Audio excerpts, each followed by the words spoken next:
সবাইকে স্বাগত জানাই আনপ্লাগড এপিসোড 4-এ। আচ্ছা, এই ঘটনাটা হয়তো আপনারা অনেকেই দেখেছেন। এই ঘটনাটা হলো যে, দেখবেন কোনো মাকড়সার জালে যখন একটা পতঙ্গ বা পোকা আটকে যায়, তখন প্রথম দিকে অনেকক্ষণ ধরে সে ওই জালটার মধ্যে ছটফট ছটফট করতে থাকে, সেটাকে বেরোনোর চেষ্টা করে।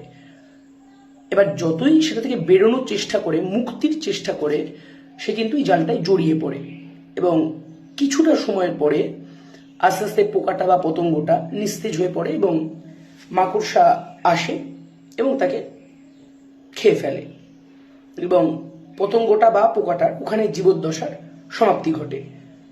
তো এইরকমই কিছুটা ঘটনা ঘটে প্রেম জীবনে।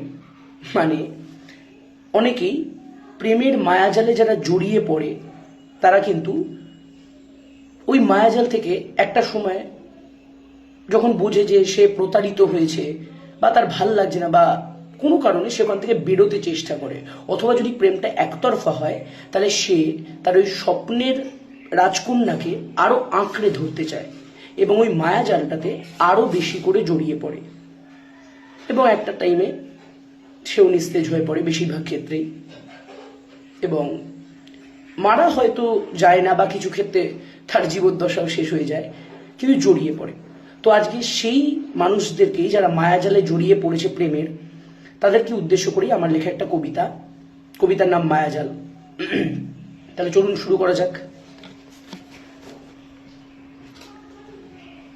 আমার মনের বন্ধ ঘরের রুদ্ধ কথাগুলো রোজ আমাকে বলে যায়, এবার এগিয়ে চলো।